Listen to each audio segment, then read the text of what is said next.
Okay. So yeah, thanks so much for joining us, Jodi. I'm really looking forward to this conversation.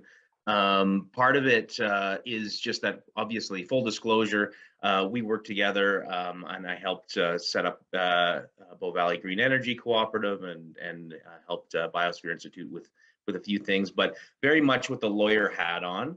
And this conversation, because we're doing some things that are so, I think, interesting and essential, I think that a broader conversation that's not so into the legal weeds, but a little bit more 30,000 foot, to discuss kind of, what's so important about the initiatives that both Biosphere and but especially Bow Valley Green Energy are engaged in, and your involvement with that. And so to just kind of get into a little bit of a broader conversation, and then put this out there so that people that are either already doing this or are starting to do this, or are just even interested in the issues that Bow Valley Green Energy is trying to address, can get a little bit more insight into what's an example of people trying to get together to do something in solidarity, to address these problems. So thank you so much for agreeing to participate in this. I'm by no means an expert in the podcast long form interview medium either. So we can just, it's just really informal, and yeah, just to have a kind of casual conversation about what are, ultimately really important issues, but ones that we kind of deal with on the day to day. So yeah, again, thanks. And we can get started if you like. Did you want to kind of share anything off the bat about what's going on with Bow Valley Green Energy right now, or Biosphere? Sure, got a little bit of exciting news actually. We started the installation of our first community-owned renewable energy project this week. We had a little bit of a delay because we were waiting for solar panels to arrive. COVID has had an impact on supply chains, but yeah, really excited to say that after 2 years of really hard work, we've actually got some nuts and bolts in a roof, which is really exciting.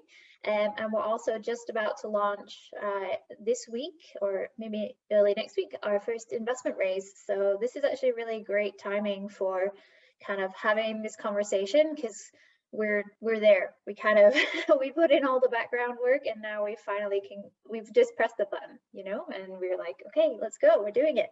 This is happening, which is really exciting.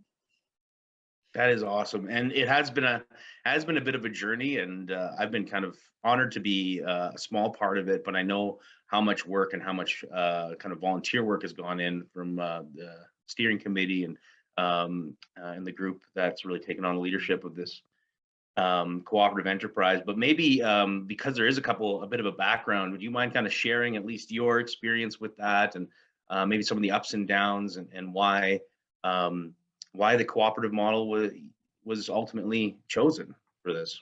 So I'll give you a little bit more history. So I actually work for a charity called the Biosphere Institute of the Bow Valley, and our sort of mandate is to facilitate community engagement on environmental issues. And back in 2019, we heard about this initiative from Energy Efficiency Alberta called the Community Generation Capacity Building Program, a little bit of a mouthful. And we applied to that program to undertake a feasibility study into community generation, specifically here in the Bow Valley, where our charity is based. As part of that feasibility study, we kind of sought to identify not only potential locations for a community-owned renewable energy facility, but also how on earth do you finance this? How does this kind of work? As part of that, we worked with the Alberta Community and Cooperatives Association, and they told us all about the cooperative model, how it works, how you use it to garner community financing. And we thought, oh, that sounds like a great idea. How do we do that? So then we kind of reached out into the community and was like, right, who wants to do this? Who's interested? Who wants to get involved in this kind of initiative?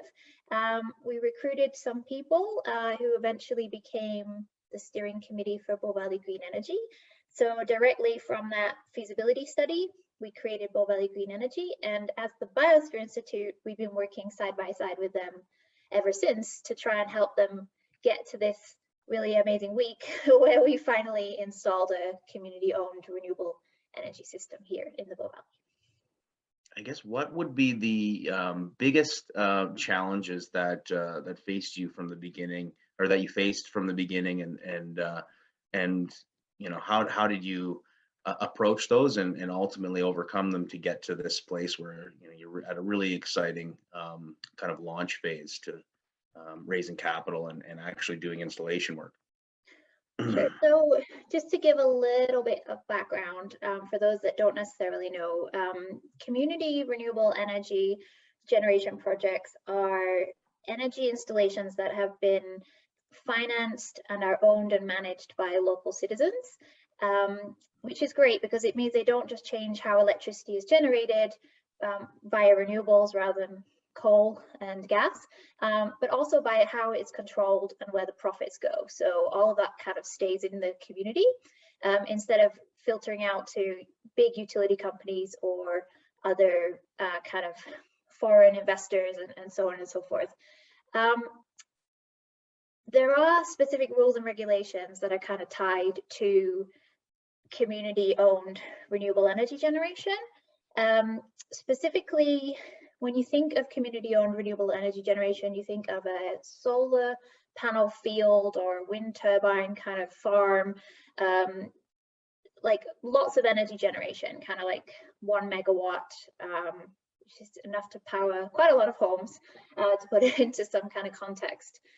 So in order to be a community generator, you have to fit under that regulation, which is called a Small Scale Energy Generation Regulation 2020.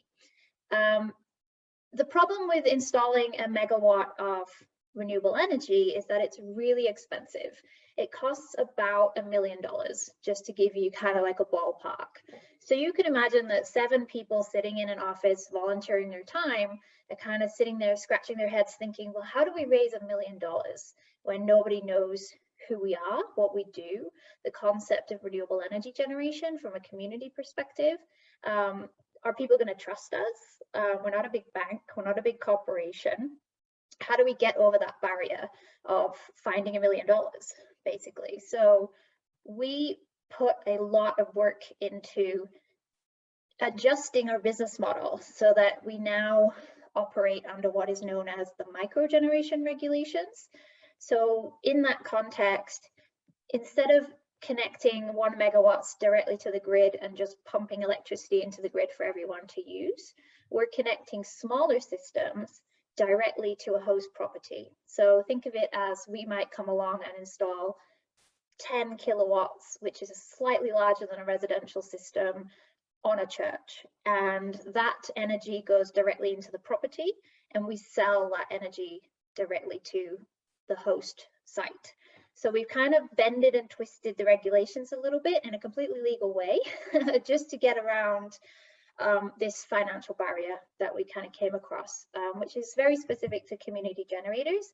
But I know a lot of other organizations have really struggled with this concept of finding that $1 million. How do you get your first project off the ground? The second kind of biggest challenge would be finding enough of the right people. You know, as I mentioned earlier, we've been at this for 2 years. That is a long time to have an engaged volunteer group of people pushing for something that has been a bit of a bumpy journey as we've kind of navigated all of these different challenges of finding the money and working around the regulations and all of that. The next barrier that we're going to kind of come across, which is kind of tied to that, is that now we're running and we've got actually things going on that need to be managed. How do we alleviate the burden of work on our current founding board of directors? So that is recruiting new members and volunteers, but it's not as easy as you might think. Like, even we have 29 registered volunteers plus 40 something members, including our board of directors. But out of that group, I would say there's probably 15 people like really working hard on specific things, and other people sort of like, oh yeah, we're interested in helping, but we haven't given them something that they really want to do yet. So as a volunteer, you're kind of like, oh yeah, I'll tag in when I find something of interest to me. So it's finding that network of people that we can rely on to help continue moving it forward is yeah, another barrier. And I think we're going to constantly have that until we have enough capital to finance a staff member, even if it's part-time, just to manage the day-to-day, you know?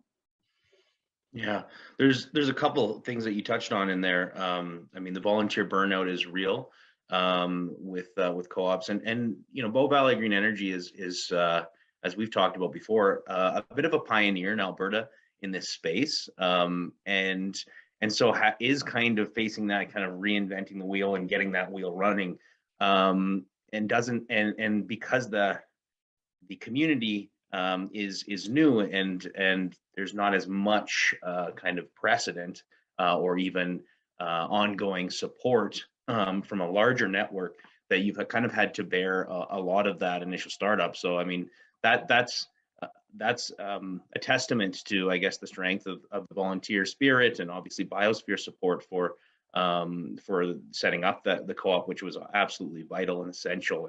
I would absolutely recommend anyone that is interested in this and getting in touch with their with an equivalent nonprofit, or I mean even biosphere, to see what their story is in supporting community enterprise. But the volunteer burnout is real, and it's something that we've thought of a lot about both in Alberta Community and Cooperative Association and some of the work that I'm doing or that we're doing together.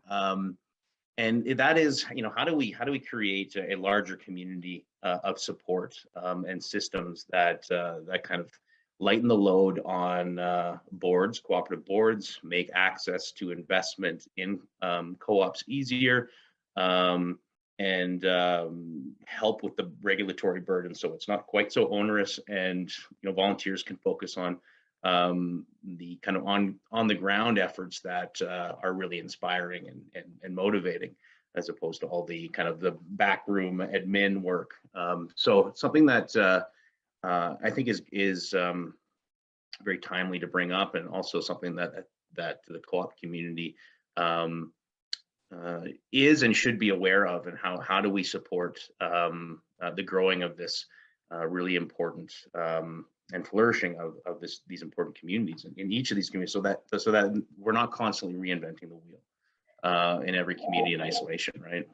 Yeah, that's exactly it. You know, we had a lot of support from the Biosphere Institute. We really wouldn't be where we are today without them. But also, we also had a lot of support from other cooperatives across the country and also the world. We got a little bit of support from cooperatives in the UK as well, kind of helping us navigate this journey. So I would say, you know, cooperative business model is based on cooperation, and don't be afraid to kind of reach out to these other organizations like ACCA and other co-ops, and just ask them, what did you do in this situation? Have you come across this before?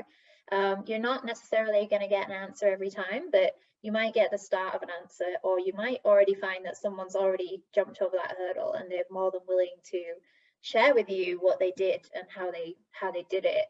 One thing that the Bow Valley Green Energy really is keen to do eventually, once we're kind of financially stable and working, standing on our own 2 feet, is to develop some kind of call it a cookbook or a portfolio of like all of the steps, and kind of sharing all the documentation to some level, and say, here it is, this, if you want to do what we did, this is how you do it. And you know, making those kind of resources like publicly available, because ultimately we put in 2 years worth of work with a lot of support, and that's why we got to where we are today. And I can imagine that a group of people who don't have as much levels of support is going to potentially struggle in this regulatory space with lots of legal stuff and accounting stuff. And, you know, if you can't find all the right people, like we're still struggling to find an accountant, like, you know, you don't have that support network, but you do if you start reaching out to like co-ops and other organizations doing similar things and just take advantage of it, basically. I'd like to talk a little bit about the model, and you were talking previously about microgeneration and community-based installation, and I'm curious about kind of how that fits in with the co-op model in general. And some of the things that I've noted about the co-op model is how effectively it can navigate kind of decentralizing influences in economies, because it spreads ownership among community, and members of that community become members of the co-op and own the co-op. But you also have this kind of service delivery aspect where you have a lot of potentially different installations that are attached to different residences. So I'm wondering if you've thought about how the kind of decentralizing influence of a co-op and kind of ties in with your microgeneration model. Yeah, it's very intricately tied together. I suppose from an energy generation perspective, right now, what happens is there's some power generating plants far, far away in the various reaches of Alberta and Canada even, where they're pumping all kinds of energy into the grid in various different ways, and that travels a very long way to get to your house. There's a lot of wires in between, lots of expensive substations in between. All of these things are critical for whatever kind of network you have that powers the planet. But from a decentralized position, the more people that are generating electricity close to home, the less of a need for all of these different types of infrastructure, and there's kind of less of a onus on these big power plants to keep pumping megawatts and megawatts into the grid, because these smaller mini power plants that would be installed under the microgeneration regulations are offsetting some of that load. It has some really great impacts in different ways. So first of all, from our cooperative's perspective, we're installing these infrastructure and keeping the money local. So we're paying for local infrastructure, we're gaining the profit, and we're distributing that into our local community through the sale of shares where we pay dividends, and also through a community benefits fund. But we're also protecting ourselves from future disasters, climate change, all of these kind of things where, let's just say there's a freak electrical storm that takes down the power lines between the biggest power plant and Calgary. Well, that becomes less of an issue if half of the buildings in Calgary are producing their own energy. They don't need that power to kind of come from far away. And it's definitely the same thing with regards to the cooperative model, is just like keeping everything local. It makes things more sustainable for a long-term kind of future where things are less disrupted, and the profits stay local, the energy stays local, and everyone can kind of participate in something that's like tangible. You know, it's there, you can see it, you can walk past the church where we're installing the panels and say, "Ooh, I paid for that," you know, which is kind of like a really great incentive to fund some of these things. Yeah, it's interesting. You touch on a number of things. So there's the capital aspect of keeping capital local. So as opposed to investing in a green fund or a green business that is actually providing services or building infrastructure abroad, and the head office of that is abroad, the impact of it is away from you mostly. You're actually investing right in your community. Your money stays there, and you benefit indirectly and directly from those services and the infrastructure that's built. You also mentioned basically what I would call resiliency in building these decentralized installations and energy production. You're creating a greater insulation from kind of some of the existential threats of the 21st century, such as major natural disasters, or just declining centralized infrastructure, like the decline of the grid, for instance, an aging grid system in North America. The other thing that you kind of mentioned, the participatory aspect of it. Really interesting in the psychology of it, but I'm so used to, for instance, being just a consumer of utilities, right? I pay my utility bill like most people, and I get these services provided. What Bow Valley Green Energy is doing, and others in a cooperative form, is you're actually taking on a piece of ownership of that system, and not only challenging that system, but also learning about it and governing that system to a newer system, or a transition, let's say. And so that changes the psychology completely from one of a passive recipient that could maybe choose between a few different providers, and somebody who's actually committing their capital to producing in their community renewable energy. So I don't know, maybe talk about your experience with that. Have you noticed any kind of change in whether it's volunteers or members and talking about energy in a different way? Sure. I think the one thing that really became quite clear when we started down this journey was that there are some major barriers to participating in renewable energy. You've got barriers like people rent, or you live in a building where there's 25 other people and not all of them are on the same page as you, so you might not be able to install your own system.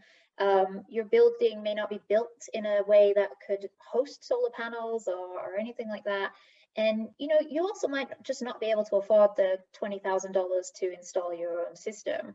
And what we learned was that people were really interested in doing something to take action on the need for renewable energy in our community, but they just didn't know what they could do. There was nothing that was either accessible or affordable for them. And we kind of created this model that allows that participation at whatever level you feel like you can kind of participate in what we're doing, whether it's as a volunteer or as an investor or as a member. You can help us make decisions based on what projects we might move forward, or you can help fund them, or you can just volunteer your time and say, okay, I can help you manage your invoicing system, or something like that. So there becomes all these different ways that people can sort of tag in and become engaged. And that's a really key piece in the education that surrounds the need for people to learn about renewable energy and the idea of community-owned renewable energy. And you can have these conversations, whereas before people would have been like, oh, I can't afford $20,000, don't talk to me about solar panels. And it's like, well, I can talk to you about solar panels now because you don't need any money, or you could give me $100 as a member and you can tell me exactly what you want us to spend the community fund on. And kind of, so it just gives you that real ownership and taking action. Like, a lot of people do feel like they don't have the capacity to make a difference when it comes to things like climate change and these big existential threats that just feel like, oh, well, what do I do? And it's like, well, this is a tangible something that you can do.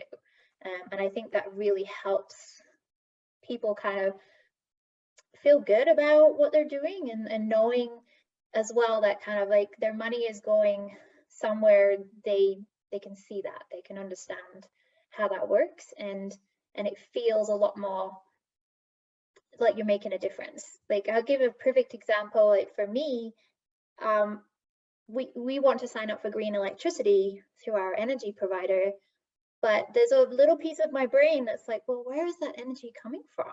Where is the guarantee that I'm getting wind power and solar power rather than natural gas burning, which is greener than coal, but it's not renewable. So like, those kind of questions have often kind of paused me from making that switch to a green energy supply. But if I know I can pay Bow Valley Green Energy $100 and they're going to use that money to facilitate renewable energy infrastructure development, that just feels a lot more like I can do something. Yeah, and that doing something is becoming so profoundly necessary in whatever walk of life you are in your community, and it's quite evident to me that community leadership is uh, one of the primary ways that we can navigate the crisis of global warming. And I think there's another reason why this conversation is timely, because the IPCC report was just released recently. And for a group of scientists, the severity of the language, the lack of equivocation in most places in the report about the kind of threat that global warming is posing is shocking to many. It's been in the news a lot, and so I really think that when I read it, for instance, the first headline is that it is unequivocal that human influence has warmed the atmosphere, ocean, and land. Widespread and rapid changes in the atmosphere, ocean, cryosphere, biosphere have occurred, and that these and if you look at the charts, there's an exponential rise, of course. Many people are familiar with this, but the tone of the report is fairly dire. And in the third heading, evidence of observed changes in extremes such as heat waves, heavy precipitation, droughts, and tropical cyclones in particular are attributed to human influence. So it's very clear that the system as it is has produced dire global warming at a global level, obviously, and that the leadership that's prevailing hasn't addressed it for decades. And so, where is that leadership going to come from? And I do see that Bow Valley Green Energy, co-ops, and communities are the source of that leadership, and really where there's a lot of hope to be found. And so I guess I just wanted to raise that as kind of this is timely for a lot of reasons, and there's a lot of energy coming together in various ways, no pun intended, to address these crises, and so for individuals that may watch this, by no means expecting to go viral with this, but this is inspiring to see that a group can persevere through 2 years of development, through a huge learning curve, through the complexity of the regulations and the energy system as it is, and mobilize to actually a launch point, the securities regulations, and that people should know that there's a lot of support and kind of a motivation, or should be a lot of motivation to get more of these projects launched and in a democratic enterprise form. So I don't know how that struck you. Did the group has the group talked about the co-op talked about the IPCC report and what that means for the future of the co-op? We haven't. There's a lot of climate activists on our board, as you can imagine. We're all aware of the report. Not all of us have read it, simply because we already know what it says. And sometimes it's best to avoid the negativity when you already know what the negativity is. So we've discussed it from a lens of it's out there, they're saying the same things again. It's now even more urgent. Hopefully this will give us some more boots on the ground, more people kind of opening up their eyes to the issue. But it certainly kind of flags for us the climate emergency, which is in a lot of people's view who really understand the ins and outs of the situation is not just about reducing the carbon dioxide in the atmosphere. It's about making sure that everybody has access to and benefits from climate action initiatives in a sense of economic justice, environmental justice, diversity, inclusion. These are all kind of the things that our co-op is founded on and based around. So for an example, if we really want to make this difference, then everybody has to benefit from the change. So in our example, you know, we've got everybody pitching in a little bit and everybody receiving a little bit of money in return, and a few specific organizations which are actually targeted for their social and, you know, ethical values, as well as needing renewable energy, are kind of, everyone's getting a little bit of benefit, right? Everybody's contributed and everyone benefits, which is a really nice circular model that the co-op is kind of functioning on. And for us to make this systemic change, you're totally right, it needs to come not just from the politicians down, who realistically are only looking at the next 2 to 4 years rather than the next 25. It needs to come from the bottom up. You need people down here working on solutions and strategies, and then you need people up here working on the policy and this is what we will do in 10, 20 years from a policy perspective. But these guys down here, this is us, we're saying, okay, well, we can help this problem that we've identified using a model that benefits everyone, is as fair as we could make it, and allows participation from every level and from everyone. And then these two things are going to eventually meet in the middle, and that will be the solution to the climate crisis. But you need a lot of people like us pushing from the bottom and creating these unique and innovative solutions to identified problems from the diversity, justice, inclusion, and, you know, simply reducing GHGs. All of those things kind of need to be tied together, and the cooperative model is a really good way to do that. Yeah, I totally agree. 100%. I mean, and it'll be. I think it's hopeful. Optimistically, I think there's a lot of this kind of, you know, grassroots mobilization, showing people that they have agency, showing people what they can do with even limited resources. But you know, many people with limited resources can cause huge sweeping systemic change fairly rapidly. So I think that's one of the challenges we have as a cooperative community, is to how do we scale these initiatives? How do we facilitate participation more in every community? Because this matters in, you know, in every community in Canada, not just the big ones, small ones, and everybody in between. I guess I'm curious about, you know, what is the vision for in the next 5 years for BVGE and perhaps Biosphere, but where do you see the co-op in the next decade? Well, there's kind of two pieces to this. Our primary focus right now is kind of expanding our portfolio of host sites. That has to be our key prerogative. Eventually, we'd like to become self-perpetuating.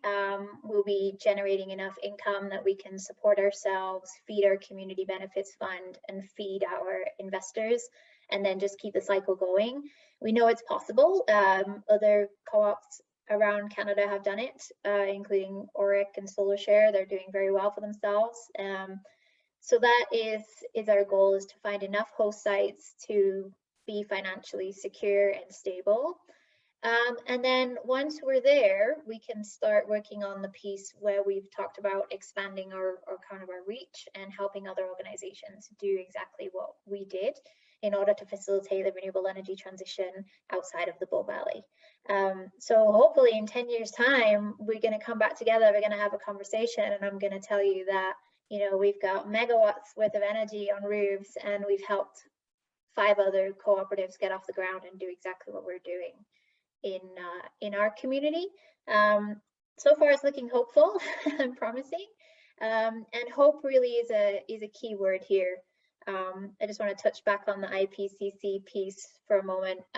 It is quite depressing of a read, and I think it's really important that people don't lose hope, that there are solutions out there and there are ways to take this on. And, you know, doing something tangible like this is a really good way of participating and keeping a hold of that hope. So join us and you know, help us make our vision a reality. And we've just taken our first steps into, as I say, our first installation, and you know, we're starting to walk now, but we're getting ready to run. So all of the support we can get will help facilitate that and help us make more impact down the line. Yeah, and you mentioned, you know, the solidarity aspect, participation. I'm curious, you know, how do you see Bow Valley Green Energy's location in the cooperative community? You mentioned contributing to startups and to assisting people that are interested in this area, and hopefully linking up in solidarity with others. Is there a way that the co-op community, maybe there's some leaders of the co-op community that might watch this, how can they support Bow Valley Green Energy and other cooperative enterprises from your perspective? I think there's a lot of need for message sharing. So there's only so much that you can do without spending a ton of money to get your name and initiatives out into the world of social media and marketing. You know, that's a very, very crowded space, right? So one thing that we can all do that's not going to cost any of us any money is to just share things from each other. And you know, we have a project going, we're looking for investment right now. Tell all of your people and we'll do the same thing when it's your turn. I think that's a really easy and I say affordable way to help other organizations who are trying to do what we're doing right now. Yeah, and there's going to be an opportunity to discuss this with among and with the co-op community. I know ACCA is facilitating an event they do annually called The Gathering on October 26th to 28th. And we'll obviously post this with some information about that. But that really is an opportunity for the co-op community to get together and to have these kind of conversations more broadly about how to support one another in solidarity, which is obviously one of the cooperative principles that we've talked about. So I think that's really important to highlight that there, you know, I think over the last decades, the co-op community has perhaps there's room for more cooperation among cooperatives. There's a prevailing ideology out there in the marketplace, in the economy, that is predominantly competitive, but our strength is in cooperation and is in solidarity, and that has to be, I think, a conscious effort and goal. And I think there are a lot of big and small co-ops that are absolutely aligned and doing amazing work in supporting one another with great impact. But I think that message has to be constantly reinforced, and we need to learn from one another, and that's another part of the education piece. From an individual standpoint, you mentioned you know, gaining more membership. Maybe you could speak to you know, how maybe people can become members of the co-op, and what they can contribute, what their responsibilities may be, and what they can get out of it. Yeah, sure. So it's very simple to sign up as a member of Bow Valley Green Energy. You just go to our website. There's an online form, and you just complete the form and you send us $100, which is a lifetime membership fee. We use that money just to cover the basic cost of administration of onboarding you as a member, basically. And once you become a member, you'll get this really awesome welcome package that kind of will tell you all the different ways that you can get involved, from simply following us on social media and sharing our posts to investing, and all of the kind of volunteer opportunities that are in between. As a member of the cooperative, you're also welcome to apply to sit on our board of directors and help us kind of take action from a higher level. And you know, $100 might be out of reach for you, and we totally recognize that. And so we've also created a secondary participation stream called the Friends of Bow Valley Green Energy, and this is completely free. All you have to do is, again, go to our website and sign on as a friend, and basically just tell us how you're interested in helping us, and we'll do our best to align you with specific projects where you might find some interest, and you can kind of take on a task or join a committee, and actively participate in that way. Is there anything else you want to share about the co-op or cooperative, the cooperative movement in general? Is there anything that we should take away more generally? Any challenges, calls to action to the co-op community, or anything else you want to share? One thing that we didn't really talk about was the Sustainable Development Goals, and how that kind of ties into what we're doing as a cooperative as well. So I guess I just wanted to point out to other cooperatives and all corporations out there who are kind of thinking, okay, we need to figure out how to be a little bit more aligned with environmental messaging and helping communities kind of develop these strategies that take them forward into this sustainable future that the SDGs are trying to generate, is to just go and have a look at the Sustainable Development Goals and figure which ones might align with what you're doing, and take some time to dive into the IRIS network. They kind of lay it all out for you really well as to what kinds of things you need to track in order to be able to show your social impact as an organization. And that's really important to us as Bow Valley Green Energy to show that we're having a social impact, and what we're impacting, and how we're impacting. And it goes beyond just reducing greenhouse gas emissions. You know, we're trying to make things affordable for people. We're trying to promote economic growth in our community. We're trying to educate people on sustainable consumption and production patterns.